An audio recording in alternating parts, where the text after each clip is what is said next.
In our last class, we have discussed angular momentum of a conical pendulum. Conical pendulum is simply a pendulum which you rotate in such a manner that the bob traces out a circular path. That also we have described in the last class itself. Now let us find out what is the torque acting on a conical pendulum. This is the conical pendulum rotating about the z-axis. Length of the pendulum. A bob of mass m is attached to the string of length L. It is rotating about the z-axis. There is uniform circular motion along the horizontal direction and there is no vertical acceleration. So it is executing uniform circular motion along the horizontal plane. Since there is no vertical acceleration, we can say that the force acting in this direction and this direction is getting cancelled off. T is the tension acting on the string and mg is acting downwards. So the component of the tension on the string is making an angle alpha with the z-axis.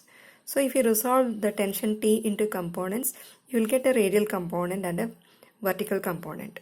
Vertical component will be the cos component because this angle is alpha. You take a vertical, it will be alpha over here. So this will be T cos alpha. So T cos alpha is balanced by mg. Since there is no vertical acceleration, T cos alpha minus mg will be equal to 0. That is what I have written here. T cos alpha minus mg is equal to 0. Now the total force, whatever is acting radially inwards.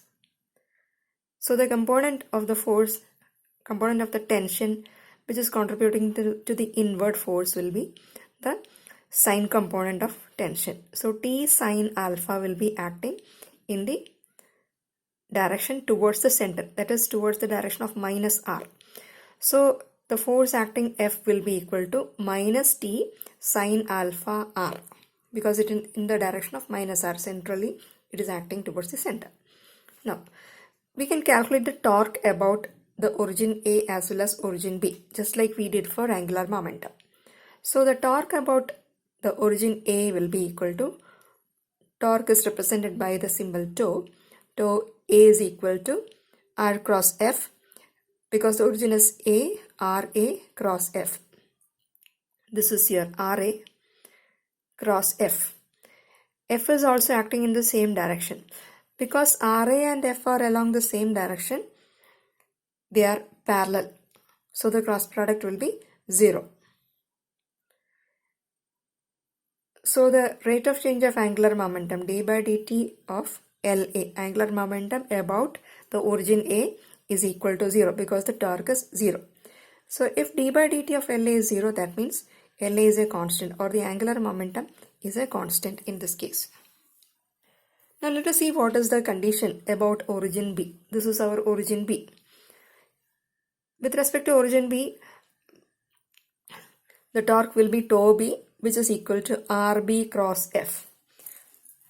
Let us look at this figure. This is the origin B. This is RB. This is the vector RB. R is acting towards the center. Force is also acting towards the center. So the torque acting, tau B is RB cross F. RB is L cos alpha. RB is this is the vector RB. The component of vector RB along the z direction. That will be equal to, if this is L, this will be L cos alpha. The bob length is L, which is equal to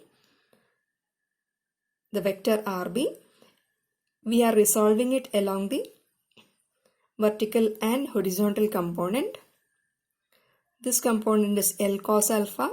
So you are going to find out the torque about origin B. So that will be F R cross FB. The component of RB perpendicular to F will be L cos alpha. So L cos alpha F is the magnitude of the torque acting with respect to the origin B.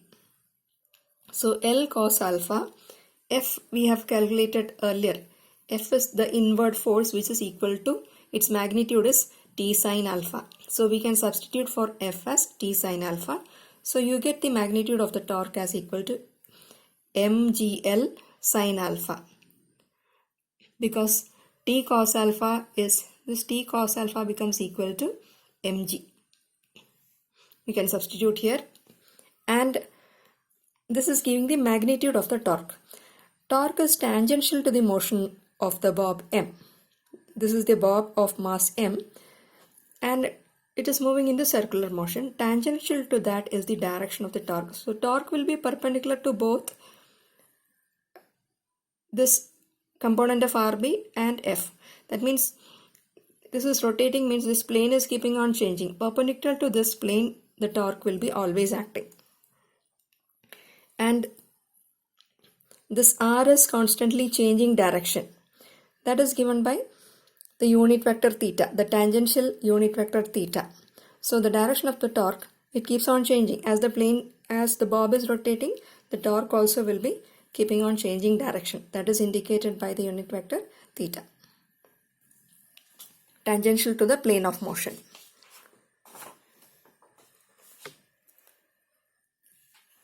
Now, to prove that the torque is equal to rate of change of angular momentum, if we consider the torque with respect to the origin B, we are considering with respect to the angular momentum also with respect to the same origin we have to take. Angular momentum with respect to origin B, this is the origin B, it has a constant magnitude. The magnitude is constant, but the direction is changing. You can resolve, this is the angular momentum LB, you can resolve this LB along horizontal component and vertical component. Horizontal component is LR, vertical component is LZ. Vertical component is always directed to the Z direction, in the positive Z direction. Its direction is not changing and the magnitude is remaining constant. So it's a constant vector. Whereas LR, the horizontal component, its magnitude is MLR omega cos alpha. Because this is alpha, this will be cos component of MLR omega. LZ will be the sine component. So LB will be LR plus LZ. This is LB, which is equal to LR plus LZ. LR is not constant because the radius vector is always keeping on changing direction. The bob is rotating. So this is a vector in which the direction is changing. And the only way a constant magnitude vector can change in time is by rotating. Only its direction is changing, magnitude is not changing. Now, let us look at the angular momentum L of R as in a general case at an instant of time t.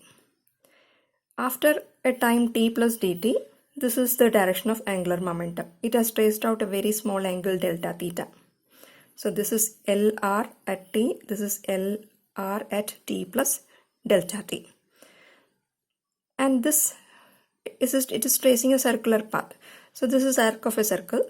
Let us say this is equal to delta LR, that is change in angular momentum, delta LR. So if this is arc and the radius is LR, radius into theta, that will be the arc length. So delta LR is approximately equal to LR delta theta. Or the magnitude of delta LR is, you can write as LR delta theta. In the limiting case, that means when the change in time is very small, when delta t is tending to 0, you have delta LR by delta t. You are finding out the rate of change. This becomes equal to d by dt of LR, which is equal to LR d theta by dt. We have substituted. Both sides we have divided by delta t. Here you divide by delta t, you get dLr by dt. Here you divide by delta t, you get LR as a constant outside. Then delta theta by delta t, that will tend to d theta by dt. So it will be LR into omega. D theta by dt is the angular velocity omega. our LR, angular momentum with respect to R, is MLR omega cos alpha. So dLr by dt, let us differentiate that. So that you will be getting as MLR omega square cos alpha. We can substitute for mr omega square is T sin alpha. So this is the radial force, and T cos alpha is equal to mg. So you make the substitutions here. Instead of mr omega square, you can write T sin alpha. The remaining is L cos alpha. So simplifying, instead of T cos alpha, I can again write mg into the remaining L into sin alpha. So this is the magnitude of the torque. Now we have to write angular momentum in vector form. That we'll be discussing in the next part.